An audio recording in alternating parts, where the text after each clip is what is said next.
अध्याय 25 श्री गणेशाय नमः। जय जयाजी वासुदेवा वसनाद वासुदेवा माया अवयवा म्हणून तुते माधवा सगुण स्थिती विराजे। असो पांडुरंगा करू प्रथम नाम दुसरे चरण संताची त्यांच्या कृपा आशीर्वादाने कृतीचा विस्तार बाबाजी सद्गुरू असतो का। बसलेले सर्व श्रोते मंडळी साधू संतांना साष्टांग मणिपत करून कथेला सुरुवात करण्याचा अनुसंधान। वासुदेवा सर्वत्र वास करणाऱ्या, सर्व जगताच्या ठिकाणी वास्तव्य करणाऱ्या, मायेचं असणारं चक्र चालवणाऱ्या आणि सगुण स्थितीत वास्तव्य हे जगताच्या ठिकाणी करणारे असे पांडुरंग परमात्मा तुमचा जय जयकार असो। हे चक्र चालकाय दुपती वदली आधार सार युक्ती जेणे श्रोती आनंद पावती नवरसाते वेदने। असं ह्या जगाचं चक्र चालवणाऱ्या श्रीकृष्ण भगवंता आता असणाऱ्या कोण असणाऱ्या आमची कथा असणारे बोलून द्या घेऊन असणाऱ्या जेणेकरून असणाऱ्या अशा नवरसात कथा सांगा श्रोते मंडळीला आनंद वाटेल। मागील अध्यायी बंतरी नाथ अवंतिके आला व्यवसायाते ते जननादी पाळना यथा श्रुत वंदविले।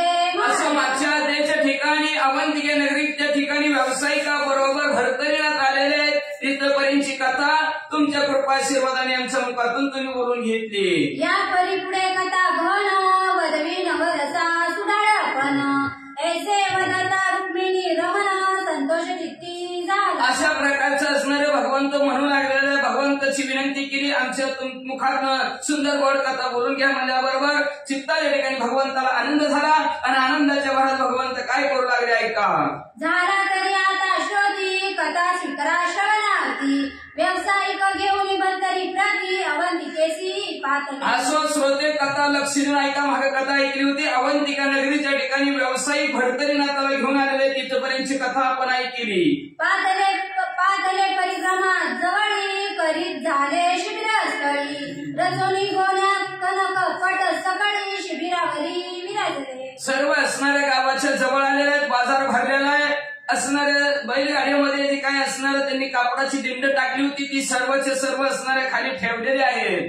ऐसे परिव्यावसायिक उतरते झाले स्थानिक तो असता चढ गेला अर्क व्यावसायिक मिळाले। अशा प्रकारचं व्यावसायिकांनी आपला बाजार असणारा सकाळ बाजार आहे रात्रीच्या मुक्कामासाठी अवंतिका नगरीच्या ठिकाणी गेलेले आहेत। सर्वांनी आपल्या असणाऱ्या बाजाराचा ठिकाणचा माल व्यवस्थित लावलेला आहे। आपापल्या मालाच्या ठिकाणी व्यापारी बसलेले आहेत। दिवस मावळला अग्नी पेटून एक ठाई शेक घेती व्यवसायी तो निकट येऊन जम्बुक मही कोल्हाड केला एक थंडीचे दिवस होते म्हणून त्यांनी म्हणजे असणाऱ्या शेकोटी केलेली होती। शेकोटी करून सगळे व्यावसायिक तापत होते।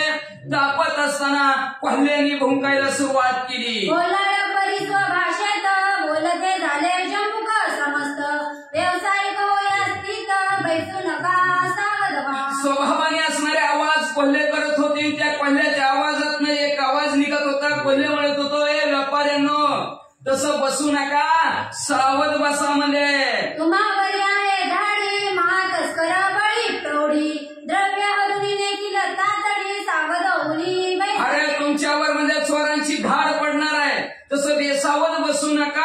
आपापलं माल व्यवस्थित ठेवा, आपापल्या असणाऱ्या मालाचा सांभाळ करा, दागिने सांभाळा, तुमचं द्रव्य चोरून नेतील सावध व्हा असं कोल्हे भुंकू लागले। ऐसे जम्बुक बोलता वाणी भरतरे एकता झाला पाणी एकताची विचारांत करणी करिता झाला महाराज। अशा प्रकारे कोल्ह्यांचं बोलणं भरतरीनाथांनी ऐकलं गेलं आणि भरतरी म्हणू लागले काय म्हणतात ऐका। मनात म्हणे व्यावसायिक अन्न आपण करीत आहो भक्षण तरी ते श्रुत करून उपकाराते।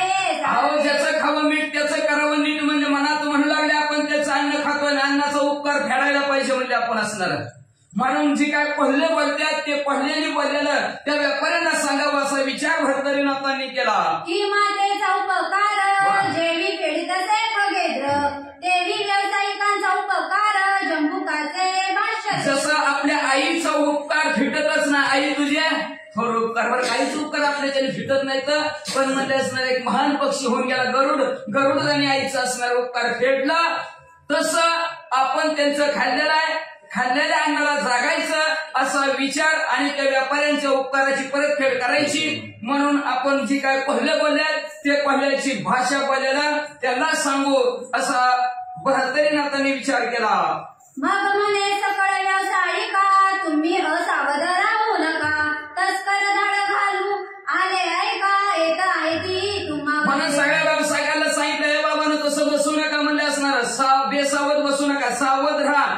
त्याच्यावर चोराची धाड येणार आहे. मनती कळले कशावरून तरी जंबुक बोले स्वभावेशे करून भुंकत तरी भाषा मज करून येत आहे तुम्ही महाराज. म्हणसाल तुम्हाला कळलं कसं काय, तर मला म्हणजे असणारे ती कोल्हे स्वभावाने भुंकलेले आहेत, त्या कोल्ह्याची भाषा मला कळते. कोल्हे म्हणलेलं तुम्हाला सांगितलंय. तरी मी तुमचे बक्षिले अण्णा म्हणून बदलो गुप्त न ठेवून ऐसे बोले भरतरी वचन विश्वासाते दाटले. मग म्हणजे काय सांगायचं कारण, तर म्हणजे मी तुमचं खाल्लेलं आहे अन्न, आणि त्या अन्नाला जागावं, ज्याच्यापाशी खावं त्याच्यापाशी व्यवस्थित राहावं, व्यवस्थित त्याचं करावं म्हणले. म्हणून म्हणले ही कोल्हे तरी का भुंक नाही, ती गुपचिप न ठेवता, गुप्त न ठेवता तुम्हाला सांगत आहे. मग ते व्यावसायिक जन नाना शस्त्रे करून धारण बैसते झाले सावधपणे काष्टावरी योजनिया. ही लगेच असणारे सर्व व्यावसायिक जमलेले आहेत. हातामध्ये लगेच नाना प्रकारचं, कुणी काठी घेतली, कुणी कुऱ्हाड घेतली, कुणी तलवार घेतली गेली आणि सावधपणे आपलं त्यात शेकत बसलेले आहे. कोटी घालून माल भरती सावध पारे देती भवंती तो तस्कर दाढी शतनुष्यती देऊनिया पोचले. मग म्हणजे बसलेले आहेत तेवढ्यात मध्यरात्र झाली आणि हजार 100 चोरटी म्हणले त्यांच्यावर अंगावर काट्या कोराडी घेऊन आलेच म्हणले. पोचले परिव्यावसायिक परम सुंदर भीत गायिक यंत्र गाय तस्कर सकळीक जर्जर केले सर्वस्वी. पोहोचले व्यावसायिकापाशी पोहोचल्या बरोबर अतिशय शूरवीर झुंजार चोरटी होते म्हणले.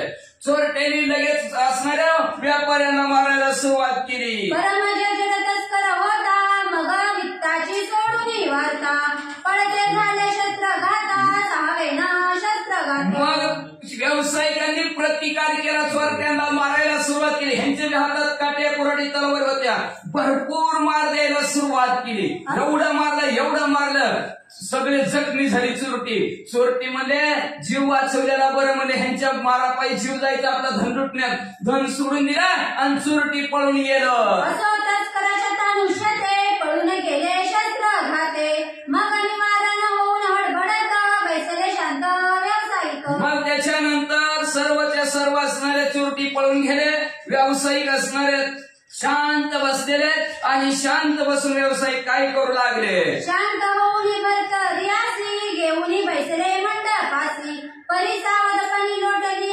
निशी दिडतार राहिली. मग शांत बसलेले भरतरीनाथाला जवळ घेतलेलं रात्रीची 1:30 प्रहर शिल्लक राहिली, म्हणजे पहाट झालेली आहे. राहिली दिडतार रात्र पुन्हा जंबुक येऊन येत भूंकाची सर्व मंडळा सहित व्यावसायिक ऐकत. तेव्हा रात्रीची 1:30 प्रहर शिल्लक पहाटाचा विषय आहे. कोल्हे पुन्हा एकदा भुंकले.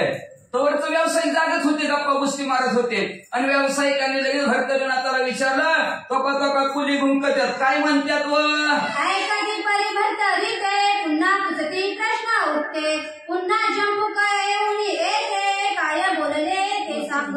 मग पुन्हा भरतरीच्या जवळ गेले, म्हणजे आताच कुली भुंकल्यात म्हणले.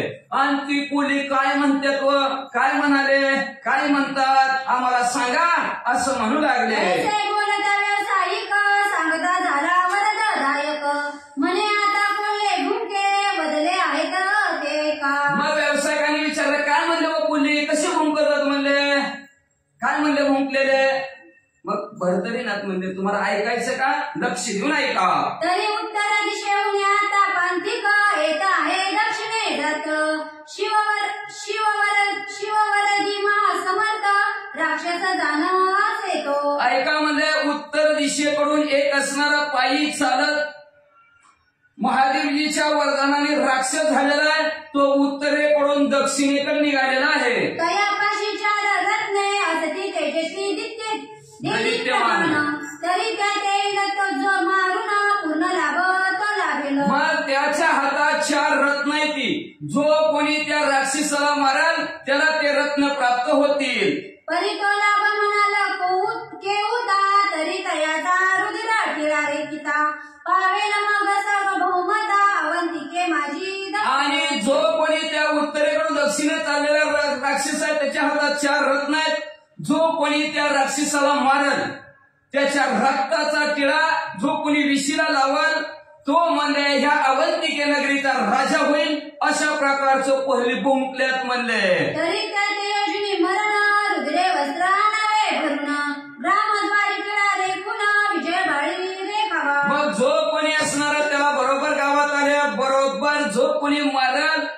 आणि मारल्यानंतर त्याच्या असणाऱ्या रक्तामध्ये आपली वस्त्र भिजवून जो कोणी विशीला टेळा लावाल तो मला ह्या गावचा राजा होईल. ऐसे भरतरी बोलतात त्याचे विक्रमन रूप होतात तेथे ऐकताची शस्त्री हाताचे कवळून या चालीला. मग अशा प्रकारचं भरतरी बोलत होता आणि तिथं हुडा विशीवर उडं होतं पहिलं हुडं आणि त्या हुड्यावर गावचं राखण कराय विक्रम राजा बसलेला होता.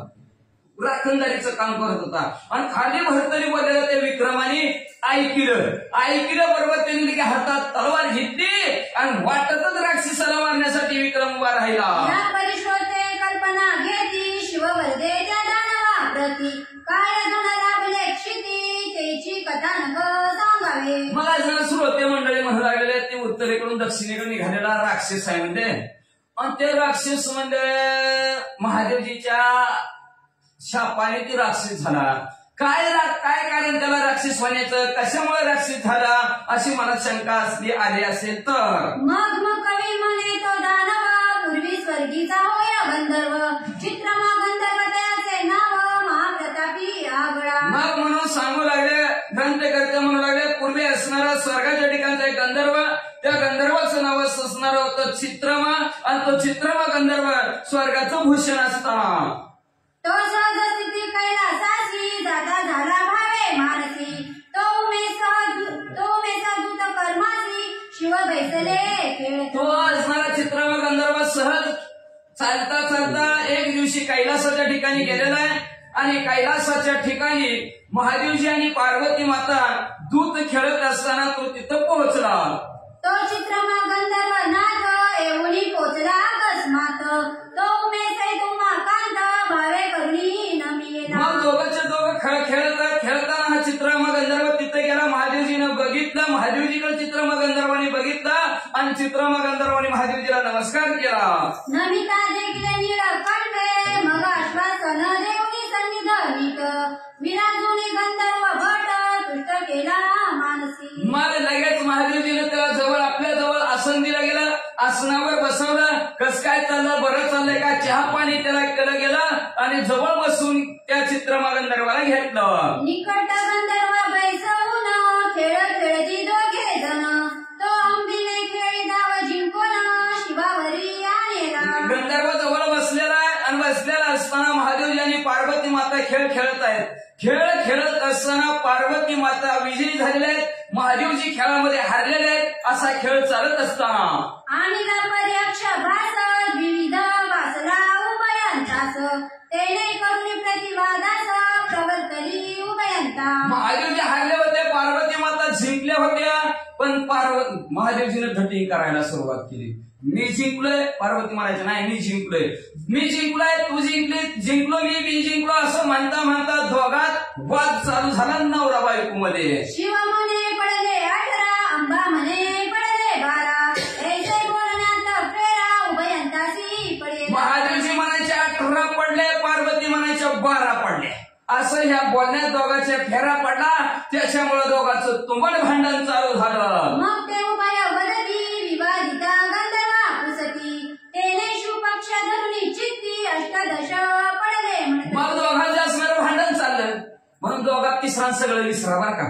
दोघांच्या भांडणात कधी जायचं नाही नवरा बायकोचे कधी ती सांगतात ना आपण उगत वाईट व्हावं लागते. आता बघा नवरा बायकोच्या भांडणात ही मध्ये उगत बसलं उगत बसायचं का नाही. मला त्याला विचारलं अय मामा आमच्या दोघांचं भांडण चाललं म्हणजे असणार किती ती म्हणते 18 पडलं ते म्हणतात 18 पडलं ही म्हणते 12 पडलं. महाराज तुम्ही बघत होता म्हणजे नेमकं कोणाची चूक आहे वा कुणाचं किती पडलं. त्यांनी मोठीची बाजू महादेवजीची बाजू धरली त्या गंधर्वाने. ती म्हणला महाराज 18 पडले.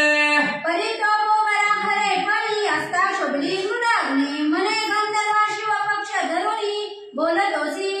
म्हणून दोघांची भांडणं लागली. तिसरा बघत असलं तर पाप लागतं म्हणून भांडणच बघायचं ना नाही ऐकायचं तर नाही. मग महादेवजी भांडण लागलेलं होतं आणि गंधर्वाने महादेवजीची बाजू घेतली. पार्वती मातेला आला की रागाच्या भरात मध्ये तू भाट्याचा पक्ष धरतो काय म्हणजे महादेवजीच्या म्हणजे आपण बघा श्रीमंताच्या बाजूनच लोक बोलतात. गरीबाचं झोपडं मोडत्या मोडलं तर मोडलं गरीबाच्या बाजूनं कोण बघत नाही. मग ते गंधर्व म्हणजे महादेवजीच्या बाजूनं बोलला. पार्वती मातेला राग आला आणि रागाच्या भरात पार्वती माता म्हणू लागली तो महादेवजीचा पक्ष शब्द धरून खोटा बोललास. परितवदे असत्य वस्ती आहे सदृढ पापमती तरी तू जाऊन या मृत्यूक्षिती राक्षस रूपे रागाच्या भरात पार्वती मातेनं शाप देऊन टाकला त्या दिवशी. म्हणजे तुझ्या मुखाच्या ठिकाणी असत्य आहे, खोटार नाही तू. तुझी बुद्धी पापात्मक आहे म्हणून पाप केलं तो इथं खोटं बोलायचा. त्या पापाची परतफेड म्हणून तुला पृथ्वी तलावर राक्षस होऊन पडावं लागल. ऐसे बोलता दक्ष नंदिनी गंधर्व व्यापला कंपे करुणी अंगी रोमांच उठवून शिवचरणी लागला. अशा प्रकारचा शाप दिल्याबरोबर गंधर्व लगेच उठला आणि पार्वती मातेच्या पाया पडला. चुकलं म्हणला माझं. चुकलं आधी कळलं नाही का कोणाची बाजू घ्यावी ती. मला माहितीच नाही चाललंय दोघांच म्हणून कशामुळे चाललंय मला काय माहिती. तुम्ही सांगा बरं चूक कोणाची. आम्हाला काय माहिती म्हणायचं सगळं चूक कोणाचे. दोघं नगर बायको दे एक होते आम्हाला काय करायचं दोघं बघणारा. मग म्हणजे तू बाजू घेतली. तू आता म्हणजे असणारा राक्षस ती पार्वती मातेच्या पाया पडला. माझ्या आई साहेब माझ्या पण चुकलं काहीतरी शब्द द्या म्हणे महाराज चंद्रमौळी तव पक्ष धरिताय काळी मुखा लागली शाप काजळी तरी आता काय करू. गेला महादेवजी तो महादेवजी म्हणला का तुमच्या पाया पडतो तुम्हाला हात जोडतो म्हणला. तुमची बाजू धरली म्हणून माझं तोंड काळ झालं म्हणजे असणार. मला राक्षस व्हावं लागलं. उगाच तुमची बाजू धरली. खऱ्याची बाजू धरायला पाहिजे ती. खोट्याची बाजू धरली की तोंड काळ होतं वाचा. ऐसे म्हणून अश्रू भरून आले उभयालोचन तेने करुणी चित्ती प्रसन्न पशुपती दाटला. मग ते म्हणला हात जोडतो पाया पडतो काय बी महाराज म्हणजे असणार मला प्रसन्न व्हा माझ्यावर प्रसन्न व्हा मला काहीतरी उशाप द्या म्हणजे असणार. लय रडायला लागलं. रडल्यावर महादेवजीला कळवायला आला आणि महादेवजी काय म्हणतात म्हणे चित्रमा गंधर्व नाथा न करी शापाची सहसा चिंता सुलोचन गंधर्व मही पर्वता शक्र शापे वर्तला की. मग चित्रमा नावचा गंधर्वाला महादेवजी म्हणाले काळजीच करू नको म्हणजे तू शापाची. अरे ह्या पृथ्वी तलावर सुलोचन नावचा असणारा गंधर्व आहे. तो असणाऱ्या 33 कोटी देवाचा राजा इंद्रदेव. त्या इंद्रदेवाच्या शापाने पृथ्वी तलावर वर्तला परितया क्षिती पुत्र होईल तया प्रती तया पुत्राचे हाती मुक्त होशील सुजना. मग तो म्हणजे असणारा इंद्रदेवाच्या शापाने सुलोचन नावचा गंधर्व पृथ्वी तलावर फिरत आहे. त्याला एक मुलगा होईल आणि त्याच्या मुलाच्या हातून तू संपला की मोक्षाला जाशील अशा प्रकारचा उशाप महादेवजीनं चित्रमा नावच्या गंधर्व दिला. आता पुढची कथा. शस्त्रघात राक्षस तनुते तव प्रणाते करिला विभक्त एडी म्हणे लाभत त्यात मज मारा वया काय असी. मग म्हणजे मला राक्षसाचा ध्येय प्राप्त झाला. मग राक्षसाचा ध्येय प्राप्त झाला. खाऊ नाही ती खाणार पिऊ नाही ती पिणार आणि जिथं जायचं नुसतं तिथं फिरणार म्हणले नाही. फिरल्यानंतर म्हणजे त्या पोराला मला मारायचं काय कारण. उघडचे होती पोरग मला का मारील म्हणले. मी कसं त्याच्या हातून मुक्त होणार असं उलटा प्रश्न ह्या ज्यांनी बाजू घेतली महादेवजीची ते महादेवजीला बोलू लागला. शिव म्हणे तू ते मुक्त करिता रुद्र टिळकारेखिता माथा तेने टिळक सर्व शोभता मही भोगिला भोगता. महादेवजी म्हणजे जो कोणी तुला मारील तुझ्या रक्ताचा टिळा त्याच्या गावच्या इशीला जो कोणी लावील तो त्या गावचा राजा असं बक्षीस आहे म्हणजे तुला. म्हणून ती पोरग तुला मारील रे बाबा असं महादेवजी म्हणतात. तो चित्रमा गंधर्व बोलत त्या पुत्रासी काय रे माहित तरी तो येऊन मम वधाते प्रवर्ते. प्रश्न केला महाराज म्हणजे चित्रमा गंधर्व म्हणाला महादेवजी त्या पोराला कसं माहिती होईल मला मारायचं कसं माहिती होईल म्हणजे त्याला कोण सांगेल जा रे बाबा ते राक्षस आले त्याला मारून तो गावचा असणारा राजा होशील. त्या पोराला कसं माहिती कळेल सांगा. ऐसे कोणी उमाकांत म्हणे रुग्णागर करी नाच त्याचे मुख्य होईल श्रुत सुलोचना पुत्रासी. मग महादेवजी सांगू लागले नव नारायणातील धर्मी नारायण त्या धर्मी नारायणाचा अवतार पृथ्वी तलावर होईल. त्यांचं नाव भरतरी असेल. ते भरतरी असणारा बरोबर बोलतील आणि ते बोलल्याला ते ऐकल म्हणजे राजा विक्रम राजा आणि ते विक्रम राजा तुला मारायला येईल अशा प्रकारची माहिती महादेवजीनं त्या चित्रमा नावच्या गंधर्वाला सांगितली. ऐसे बोलता पंचानन मग स्वार्थ झाले दयाचे मन मग दिव्य देह आश्रमी ठेवून दानव देई. अशा प्रकारचं महादेवजी बोलल्याबरोबर जागच्या जागेवर त्याचा असणारा दिव्य गंधर्वाचा ध्येय असणारा संपला आणि आगरबंग तगरबंग डांबरासारखा काळा भांगारमध्ये राक्षसाचा ध्येय निर्माण झाला. पृथ्वी तलावर फिरायला लागला. अवतरला परिबळहीन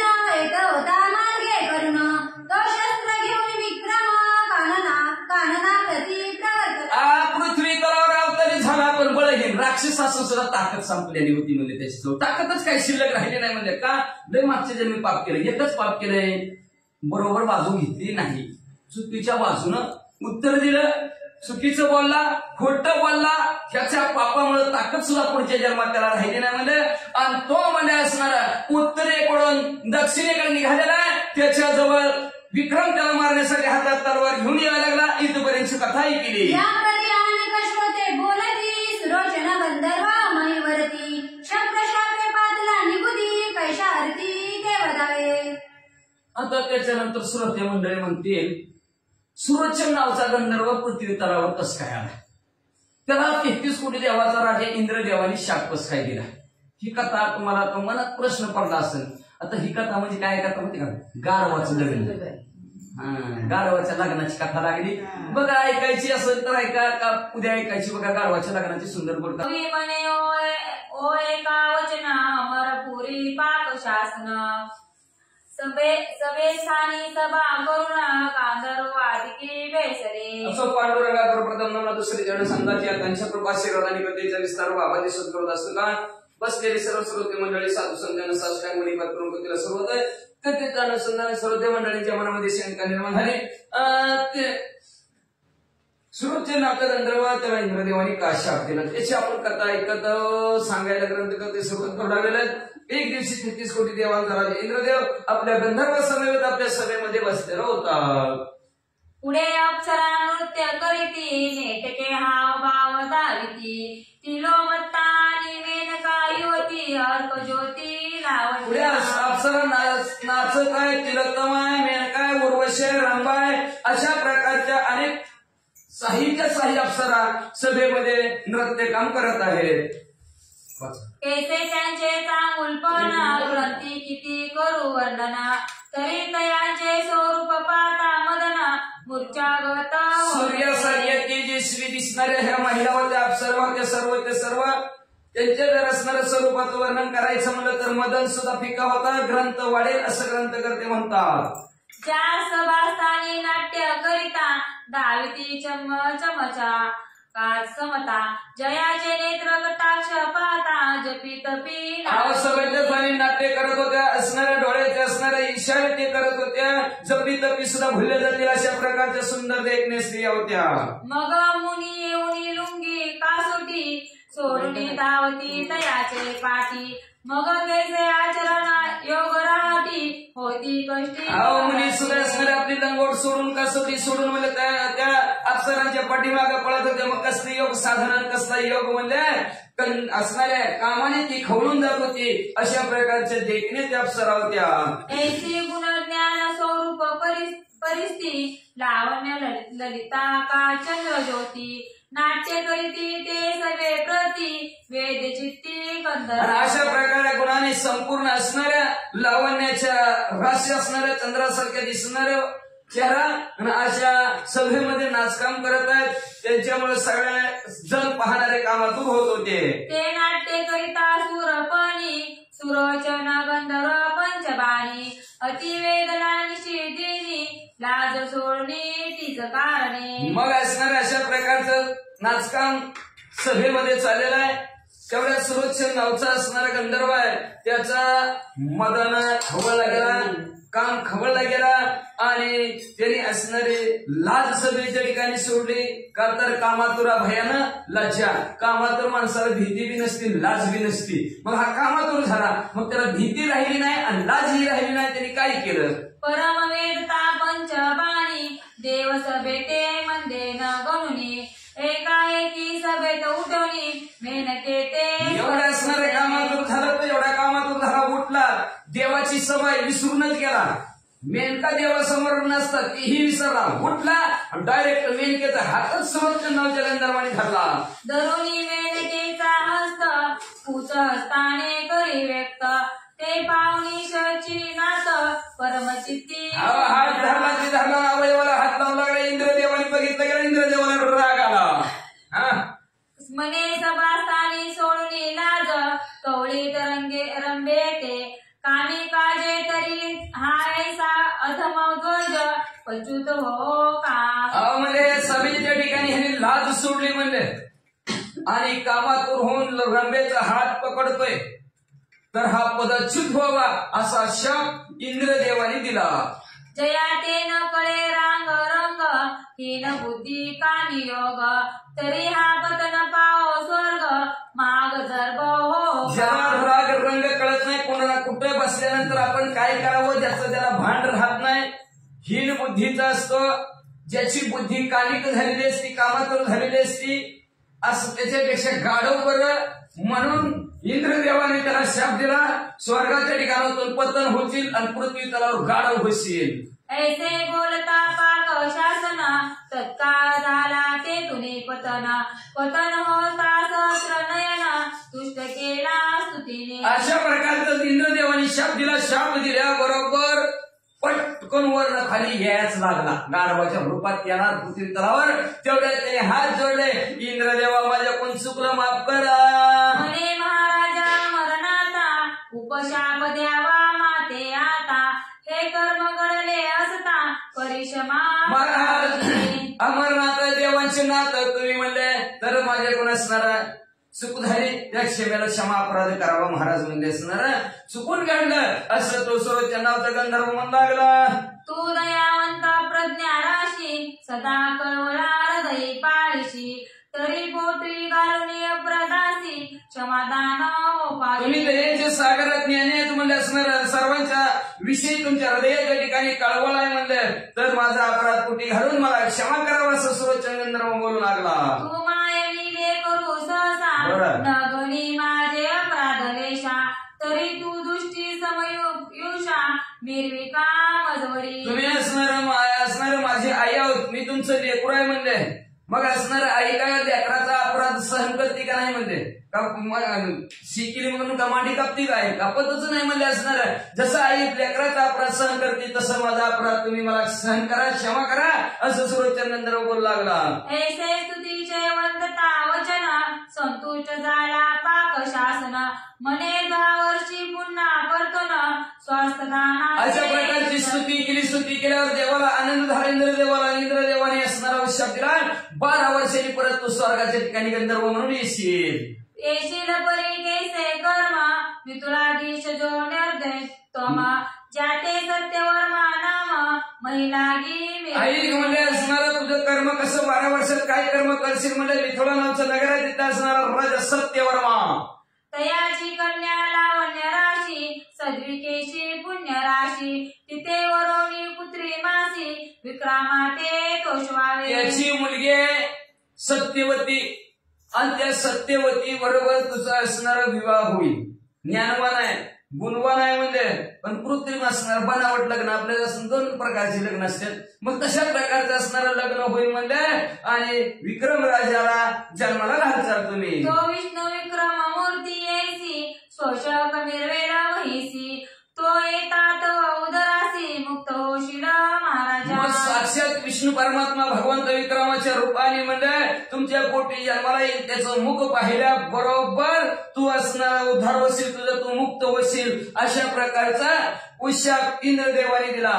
पाहता विक्रम सुताचे मुख हरेल सर्व शाप दुःख मग भूलोकाते होनी विमुख स्वर्ग लोकासी होसी सु. तो विक्रमाचं असणार चेहरा पाहिल्याबरोबर तुझं पाप सगळं संपून जाईल. माणसं अशी पण असतात, त्याच्या चेहऱ्याकडे बघितलं की पाप संपलं जातं. असं पुण्य पावन पवित्र मुलाला तुम्ही जन्म देतात आणि त्या मुलाचा चेहरा पाहिल्या बरोबर आणि नगर असतं की ती पायाळू जन्मलं की पायाळू नाही मूळ नक्षत्रावर. शांती ब्रह्म एकनाथ महाराजांचं मूळ नक्षत्रावर असणारा जन्म होतं. मूळ नक्षत्रावर असणारे जन्मलेले असतील. मूळ नक्षत्रावर जन्मले की काटात निघाल्याशिवाय राहतच नाही. मग तशा प्रकारचं मूळ नक्षत्र मूळ कसं होतं बघा राजा रावणाच्या कुळात. मग तशा प्रकारचं असणारं काही नक्षत्रावर जन्मले काही पुण्य पवित्र असतात, त्याच्यामुळे असणारं सगळं पाप संपलं जातं. तसं विक्रमाचा चेहरा पाहिल्याबरोबर तुझं सगळं पाप मोकळं संपलं जाईल आणि तू म्हणजे शापातनं मुक्त होशील. ऐसे बोलता स्तोत्र नयना गंधर्वा पावला दुष्ट बाणा जैसे मृत्यू वेळी पियुष पाना लाभले से.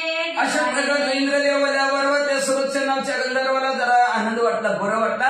जसं मरायच्या टायमाला अमृत यावं तसा जसा आनंद व्हावा तसा आनंद ह्या सर्वोच्च गंधर्वाला झाला. की अत्यंत द्रागा देवे माणूस लाभ होत की सरिता ओगी जात वाहत सांगडी आता लागली. काय झालं म्हणजे असणार एखादा माणूस असावा दरिद्रीनं पिळून गेलेला असावा, खायला अन्न पाणी नसावं, त्याला धनाचं गाठोडं सापडावं, त्याला किती आनंद होईल. किंवा एखादं म्हणजे नदीतनं वाहत चालल्या, आता पूर आलाय म्हणून वाहत चालल्या त्याला एकदम वाहत जाता एखादी झाड सापडावं किंवा एखादं असणार झाड हातात यावं आणि त्याला त्यांनी धरून बसावं, तशा प्रकारची अवस्था झाली.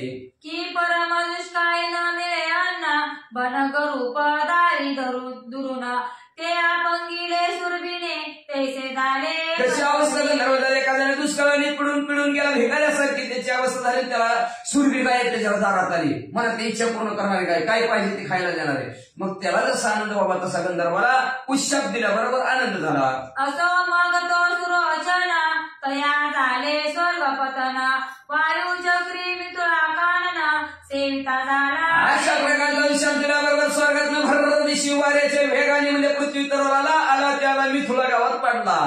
परी तो एकाची स्पर्शिता मही होऊनी गेला गर्भदेही मग रास पंक्ती कानन प्रवाही चरू लागे. पृथ्वीवर काय टेकल्याबरोबर गाढव झालं. पहिली तिथं 2 गाढवं चरत होती, ही तिसरं त्याच्यात जाऊन मिसळलं. तव त्या गावी फुलणाळ कमट उत्तम नामे असे सुबट तो सरचोळी कान वाटे गंधर्वाते. मग इकडे त्याची इंदुला नगरीमध्ये म्हणजे असणारा कमट नावाचा कुंभार होता, त्याचं नाव होतं सावळा. आणि त्यांनी सावळ्याने आपली 2 गाढवं चरायला सोडली होती. आणि तिसरं गाढव चरायला गेलेली त्याला हुडकीत होता, तर त्याला हे तिसरं गाढव दिसलं. शोध शोधता कमट फुलणाळ देखिले गंधर्व मंडळ त्या गंधर्वात हा शाप बाळ गंधर्व रूपी विरवितसे. गंधर्व रूपी विरवितसे. मग म्हणजे असणार आधी त्याची 2 गाढवं तिने करायला चोर असणारी चरायला सोडली होती. ही तिसरं हुडकाय गेलं, हुडकूत त्याला 3 दिसलं, ही त्याच्यात जाऊन मिसळलं होतं. मग त्याने हा कोणी गंधर्व समस्त नेता झाला शोधनात त्या जसवे गंधर्व त्यात पुल्ला शाळे गेलासे. मग म्हणजे असणार त्याने हाकीत आपली गाढवं घराकडे चालवली, चालविल्या बरोबर ही तिसरं घराकडे निघत. आता बघा आधीच तर तिथं पाप केलं, आता ह्याच्या घरी आलं, आता ह्याच्या घरची पापात्मक असणारा आत्मा जर जन्माला आला ह्याच्यात मिसळला तर त्या घराची काय परिस्थिती होती ऐका. आता ह्या सावळ्याच्या घरी ती बी गाढव आला, ह्या सावळ्याचं काय होतंय ऐका. गेला परी बहु दिवस तया फुल्लाळ गृहे असे यावरी कमट तो सदनास दरिद्रात पावला. मग म्हणजे ते गाढव त्यांनी घरी आणले का काही दिवस राहिलं, गाढव राहिलं की ह्याला दरिद्री झाली. हाय त्या नाक्यात त्याचं नुकसान झालं, धंदा बी नीटनेटका चला ना म्हणलं, सगळा तोट्यात गाडग्याचा धंदा झाला. ते करुणी गंधर्व समजत ओपिले परा घेऊनी वित्त परी तो गंधर्व स्वसदनात रोक्षणीया ठेवला. मग आता काय करणार, पहिली त्याची 2 होती घरी, मला काय करावं भागानाच म्हणला टाकू इकून म्हणला 2 गाढवं.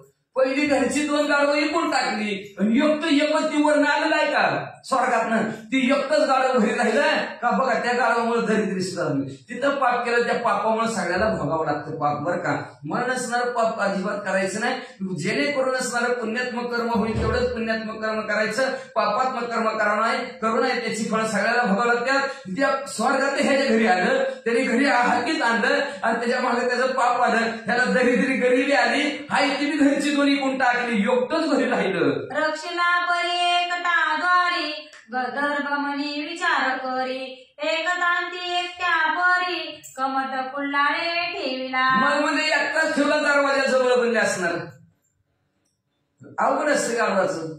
एकटंच राहिल्याबरोबर ती बी मला विचार करायला लागला मनात, म्हणजे कुंभार बी एकटंच 2 गेली, एकटंच गाढव राहिलं म्हणजे मग राहू दे म्हणला. कुंभाराने तसंच ती दरवाजात बांधून ठेवलं. मग रात्र पाहुणी 2 पोर फुल्लाळ ते बोले उत्तर की सत्यवर्माची कन्या सुंदर करुणी द्यावी. गाढव राहिलं म्हणलं आणि ती गाढव मला आता सगळी गेली म्हणले, आपली जोडीदार आपण एकटंच आहे म्हणले. कुंभार घरात झोपलेला आहे म्हणले सावळा. मग काय हरकत आहे म्हणलं, आपल्या असणार संधीचा फायदा उठवाय म्हणलं असणार. ती गाढव म्हणला, अय कुंभार हे सावळ्या, त्या सत्यवर्मेची मुलगी सत्यवती मला बायको करून दे.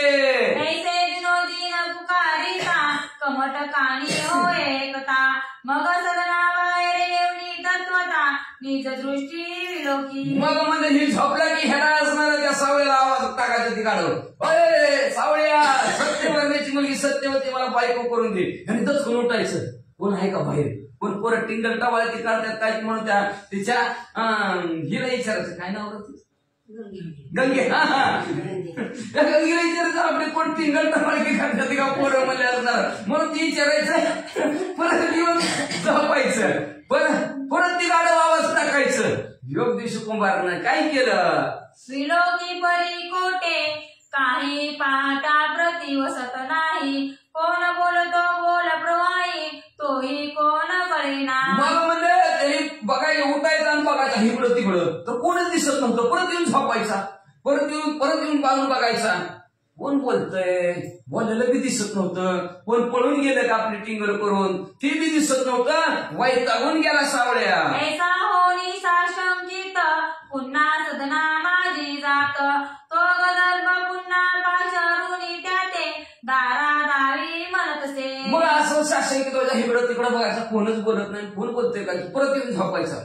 मग परत येऊन झोपला की परत ती गाडं वरडायचं अय सावळ्या त्या सत्यवतीची सत्यवर्ण्याची मुलगी सत्यवती मला बायको करून दे. पुन्हा कमटे तपरतून पाहता बोले याचे वदन परी गदर्भ बोलतो हे ऐसे वचन हे तो कोण पुन्हा ती करेना. सावळ्या उठायचा आणि बाहेर बघायचं. बाहेर बघितलं तर त्याला गाढवाचा आवाज आल्यासारखं वाटला. गाढवाचा तोंडात आवाज आल्यासारखं वाटला. पण ती कमळ असणार कुंभार होता सावळ्या ती म्हणला काय कुठं काय गाढव बोलत असलं काय म्हणला नाही म्हणला परत येऊन झोपला. मग साशांकित होय चित्ती कोण बोले तो गृहाप्रती संशय येत तया चित्ती उभा राहे कमट तो. शंकाच निर्माण झाली मनामध्ये आज पकडायचंच म्हणला कोण बोलतोय तीच बघू म्हणला. येतो रोज दार बोलतात झोपून बी देणार ते म्हणले असणार जाऊ एवढा श्रावण म्हणणार पुन्हा काय नाही.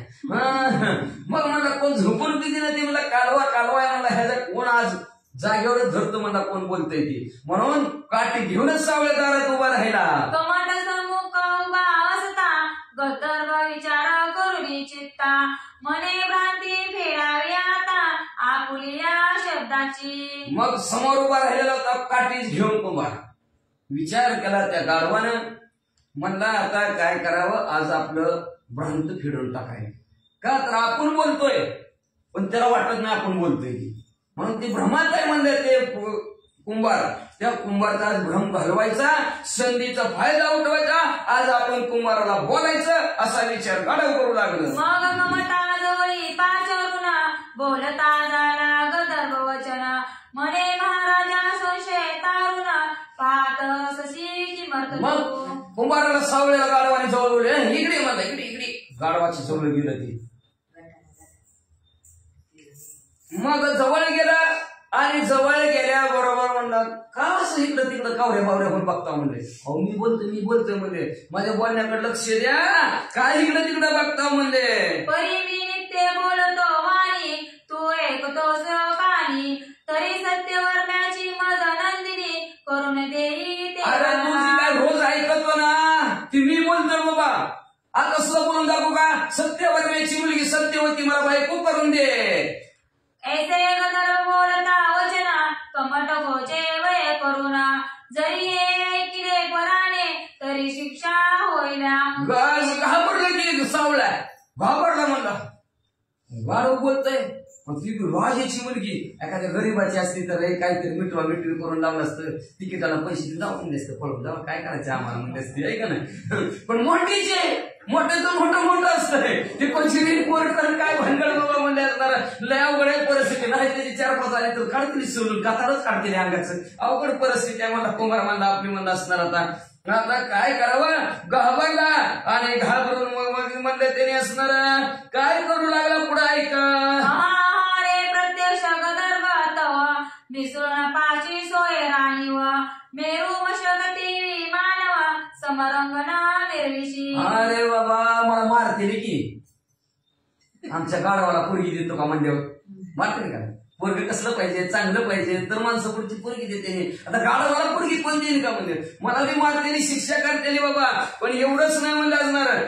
अरे बाबा प्रत्यक्ष बघ बाबा म्हणले असणार, तू गाढव कशी व्हायस म्हणले, आणि तुला माणसाची मुलगी कशी करते म्हणले. गाढवाला कोण सोयरा करील का, करील का. गाढव शांत झोपलेले गाढव आहे का नाही. मागव जर बघितलं, गाढव जरी गंगे नाहिले परी उकिरडाच लोळे, गाढव असणार गंगेत न्हाऊन आणलं तर उकिरड्यात असणार लोळतं, पण गाढव एक नंबर असतं बरं का. पाणी निवळच पिणार, उपाशी राहते पण निवळ पिता येईल, अजिबात पिणार नाही खडूळ पाणी, स्वच्छच पाणी पिणार. आणि गाढवाला एकदा मालकाने जर असं हाताला हात लावून गेला, पायाला गुड घ्यायला म्हणजे खुटी न बांधता जिथं गाढव उभारलं त्याने नुसतं पायाला असं जरी करून गेलं का, तरी त्याला वाटतं बांधलं दिवसभर मालक जवळ येत नाही तो जागचा हरत नाही, हलणारच नाही, तिथंच उभा राहते निवांत. आणि गोमाशी कधी अंगाला बसू देत नाही. किती बी गाढव घाण असू द्या, माशी अंगावर बसली का बघा त्याच्या, अजिबात माशी नसती. एवढं म्हणजे निर्मळ राहते, स्वतः घाण होत आहे पण निर्मळ राहत असणार. आणि अशा प्रकारचं गाढव, पण आपलं गाढव काळ त्याने पाणी राहत नाही,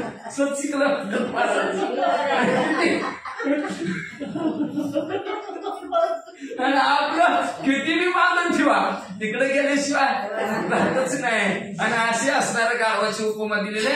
म्हणून गाढवाला सोयला कसं करायचं बाबा, अरे कुठं मेरू पर्वत म्हणजे असणार आणि त्याची बरोबरी असणारी कशी समारकणाच्या ठिकाणी करावी, अशा प्रकारचं सावळे बोलू लागला. कोटे राजा कोटे रजक, कोटे तुरे मागणार भीक, कोटे मेरू कोटे मशक, हरकी खद्योता मिरवला. अरे कुठं राजा आणि कुठं भिकारी म्हणजे असणार, किती फरक असतंय. भिकारीने राजाच्या पुरीला उचकटीला हात घालावा का म्हणजे असणार, कोण देईल का म्हणजे तसं म्हणजे असणार. अरे कुठं तू भीक मागणार म्हणजे राजाच्या घरी मला पोरगी देता म्हणजे. अरे कुठं मेरू पर्वत आणि कुठं चिलट म्हणजे बरोबरी होती का म्हणजे. अहो संपत्तीनं संततीनं सत्तेने असणारी बरोबरी होऊ शकते, पण म्हणजे अशी कधी बरोबरी होईल का. त्याचा विचार कमट करीत, मने वरवे नव्हे यात, तरी आता त्या जुनी ग्रामाते परदेशाप्रती वसावे. मग म्हणलं कुंभार म्हणलं जाऊ दे त्या गाढवाच्या नादीत लागायचं का सावळ्या म्हणलं, एक काम कर म्हणलं, हे गाव सोड म्हणला. उगाच आता आपल्या घरी बोलले म्हणला पोरग ह्याची पोरगी मला नाव काढून बघा, आणि ती तर लई मोठी माणसं, उद्या काय घोटाळा झाला तर आपल्या आई बापाला पंचायत आपलाच मारते म्हणला. मग त्याच्या गाव सोडलेलं बरं, परदेशाला जगाय जाऊ. तरी आता विपर्यास कळता सत्यवर्मयास, तो शिर छेदुनी कायास, अर्पिल जाण निर्धारे. मग जर हसणार ही जर बातमी राजाला कळली, राजन त्या कुंभाराच्या घरी सावळ्याच्या घरी गाढव आहे, आणि ती गाढव म्हणतंय तुमची मुलगी सत्यवती बायको करून दे, नाही का तलवारीनं माझं मुंडकं उडवायचं म्हणला. जीव ठेवायचा नाही राजा माझा, म्हणून कुंभार घाबरला जास्त. ऐसा विचार करिता चित्ती, तो उदयास पावला गबसती, मग कांतेची सांगुनी गदर बनीती, पलयासी निश्चय केला. मग म्हणला त्यांनी म्हणला काय करावं आता, काय करावं. विचार करता करता दिवस मावळला. एकच विचार त्यांनी केला, गाव सोडायचं. पुन्हा विचार करावा लागला. त्याच्या काय विचाराने काय त्याचा मार्ग निघाला. गंगेला बोलविला. गंगे म्हणला हो का आपल्या गावात दारातलं गाढव. ती म्हणजे गावा या गाढवाच्या नादाने तर सगळी गेली आपली संपत्ती, हे का तमाशात फेटावी गाढवा कोणाला तिथला म्हणले असणार, त्याच्यामुळे तर संपत्ती त्याच्याच कशाला नादेला, त्याच्या तोंडाला मला कशाला लावतो. अगं गप म्हणजे बघ ती गाढव काय म्हणतंय, ती राजाची सत्य वर्म्याची सत्यवती मुलगी बायको करून दे म्हणतंय, असं म्हणतंय. म्हणले ती राजा काय करायचं म्हणले तुला असणार, म्हणून मी काय निश्चय केलाय, गाव सोडायचं पळून जायचं. बघ गंगे यायचं का. परी ते मूड दोघे जण, जया लागी नसे ज्ञान, की प्रत्यक्ष बसूने बोलावे वचन, हे आश्चर्य वाटेना.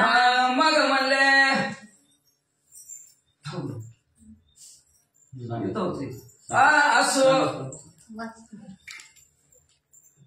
असो म्हणले ती दोघं नवरा बायको आडमुठ होती. त्यांना कळायला पाहिजे जनावर कधी बोलत नसते.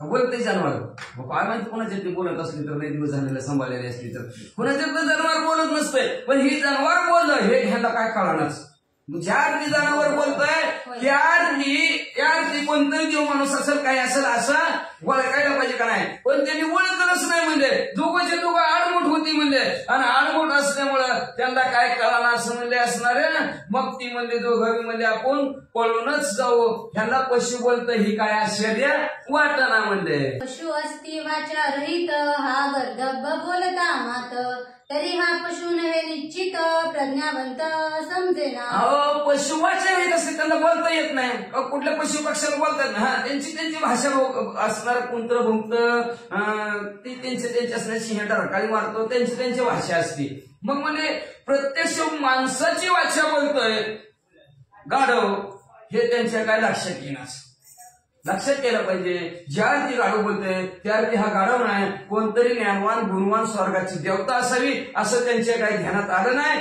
दोघंचे दोघार मोठी होती म्हणून असती मूढपणे योजिले त्यांनी पलायन त्याची गर्दभी ग्रंथी कावा होणं संसार ग्रंथी आडमुठी होती त्यांनी काय केलं आपला सगळा पसारा पोत्यात भरला आणि त्याच गाढवावर लादला आणि निघाली राक्षस संसार वाहुनी गर्दभावरता त्या सवे चालती उभयंता सहज स्थिती चालता ग्रामद्वार सगळा संसार त्याच गाढवावर भरला इशितच राहत होती का मला वाटतं इथून अशी निघालीवर की इशित लगेच त्या असणाऱ्या द्वारपाराने पहिले इशित होती इशी बांधलेल्या असायच्या आणि इकडं दोन माणसं उभारायची गावात आलेला माणूस बाहेर सोडलेला त्यांच्या परवानगीशिवाय आज बाहेर नव्हतं मग त्या असणाऱ्या द्वाररक्षक तिथं होते त्यांनी परिद्वार रक्षक तेथे असती ती पाहता दयाचे स्थिती समजोनी त्यांची पलायन रीती तर्किक ज्ञाने करुनिया मग असणारे ती निघालेले गाव सोडून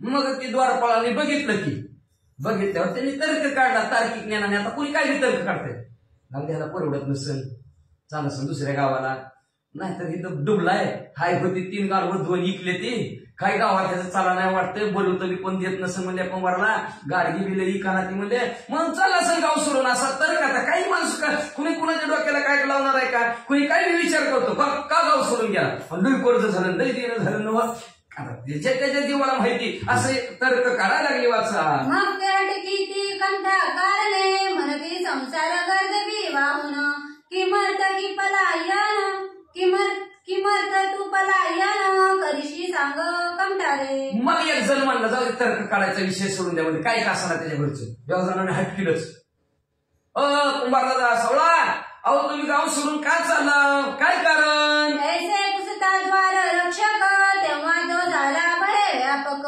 न बोले वचन काही एक मुखस्तंभ द्वारपाळाने विचारलं पण ही काही बोलला नाही मुख्यासारखा गप्पच उभा राहिला खाली मनगाल ना तरी ते नाना युक्ती प्रयुक्ती पलायनार्थ पुसती परितोन वदे दुःखा प्रति संशयात मिरवत असे मग तरी ती युक्ती प्रयुक्ती करून विचारायला म्हणजे म्हणायला लागले का तिथे तुला बरं तर देत नाही धंदा नीट चाला ना काय झालं नेमकं काय तुला परवडा ना आमच्या गावात राहिला काय चाला पण काय म्हणलं तो आमच्या गावात तुम्हाला कोण खवळलं का असं काही नाही ना प्रकारे त्यांना असणार विचारावं लागलं पण हे काय नाही गपच संशय मनातच कसला वाचा मनात म्हणे कमट कुल्लाळ जरी अर्ध वस्तू केवळ तरी सध्या वडवा नळ अंग स्पर्शिला आमुचे विचार त्याच्या मनात सांगावं हो काही गाडव म्हणतोय सत्यवरव्याची मुलगी सत्य राजाची पोरगी बायको करून द्या असं सांगावं म्हणलं तर आनंदच आहे की म्हणता द्वारपाळाचं मारत्याल राजा तर लांबच राहिला अशा प्रकारची भीती म्हणा बोलीचे काही मुख स्तंभ विचारे वाचा प्रवाही मग ते द्वारपाळ प्रज्ञा देई अटक करीती म्हणून त्यांनी काही बोलायचं ठरवलं ना गप बसलेला बरं म्हणा कशा लोक नाही ती कुठं ना करायचा म्हणा गप बसला आणि गप बसला की ती द्वारपाळ म्हणजे गप्प का बसला उत्तर द्या तरच जावा ह्यातला टाकला खोलीत अडकून सावळ्याला म्हणजे वाचा मनती ऐसी वस्ती टाकून कमटा तू करशी पलायन तरी ते राया ते श्रुत करून मग बोलवू तुझं एवढं भारी गाव म्हणजे असणार आणि गाव तू सोडून गाव सोडून चाललास म्हणजे आम्ही आधी राजाला सांगणार हो का आपल्या गावचा कुंभार गाव सोडून चाललाय पुन्हा कुठलं गाडगीन मटकीन फिरीज म्हणजे उन्हाळ्याचा कुठं म्हणजे तुमच्याशिवाय म्हणून राजाला जाऊन सांगताव मग राजा सोड म्हणला तो सोडताव नाही तर तुम्हाला बांधून द्वार पाळ राजा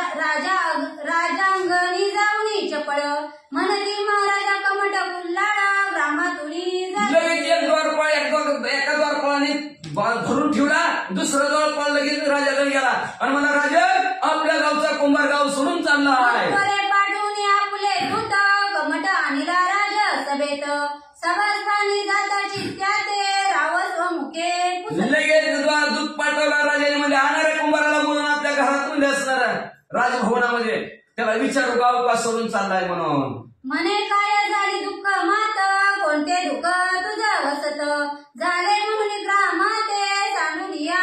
राजा पुढे उभा केला. राजाने विचारलं बाबा काय झालं रे तुला म्हणलं काय गाव सोडायला लागलं कुणी दुःख दिलं का गावातल्या माणसाने कोण तुला टुचून बोललं का काय झालं तुला गाव आमची गावची परवडा नका तुला का सोडायला लागला सांग. ऐसी असता मराठी तू कोण अर्थे झालासी कष्टी तरी तो अर्थ वधुनी होती श्रुत करी आमुते. का कष्टी झाला एवढा गाव सोडायचं काय कारण बाबा तुला कुणी त्रास दिला सांग बाबा आम्ही तुझं संघ असणारा त्रास संपवून टाकतो तुला परवडत नसलं एक शेअराने परवडत नसलं 2 शेअर देऊ म्हणजे पहिलं बरोबर होतात पैशावर नव्हतं मग म्हणजे काय असेल ती वाढवून देऊ म्हणजे गावकीचं तुला काय असेल ती पण असं गाव सोडून जाऊ नको रे बाबा काय असेल ती सांग बरं मला सांग असं म्हणू लागला. कमटा सत्य वर्मा नाव निर्वता मही आम्हा तरी सत्य चालविन नेमा नामा समान. अरे कामटा ऐक सावळ्यामध्ये असणारं माझं नाव सत्यवर्मा आहे. कुठलीही घटना सत्याने चलती माझ्या कशी आणि त्याच्यामुळे मला जगात माझी प्रसिद्धी आहे. खरं बोलणारा नियमाने चालणारा सत्य वागणारा सत्यवर्माच आहे असं माझं नाव आहे. लौकिक आहे. बोलता राव वचन कमट बोले राया कारणे हे महाराजा प्रजा पालना करणे दक्ष तुम्हीच अशा प्रकारचं राजा बरोबर सावल्या म्हणला खरं आहे की महाराज म्हणले असणार अतिशय लहान लेकरासारखं तुम्ही असणाऱ्या प्रजेचं पालन पोषण करता. मला माहिती आहे मी इतके दिवस तुमच्या हाताखाली राहिलेलो आहे. परिमाते दुःख जे आहे ते वाचने बोलता नये बोलो जाता प्राण जाळे देह मुक्त होईन. महाराज पण दैवी दुःख मोठं आहे बघा म्हणजे त्या अवघड जागेवरचं दुःख नाही म्हणाला सांगितलं तर जीवच जातोय म्हणून सांगा नाही. राव म्हणे मज कडून जात असले तुझा प्राण तरी अन्याय माफ करीन रक्षण प्राण.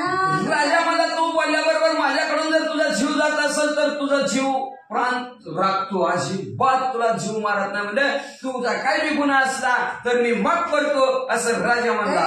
बोला कारणे संशय निर्मिता असेल म्हणे तरी माझे सदैव वचन घेई कमटा तू. तुला वाटत असेल राजा बोललाय तसं नाही वागायचा.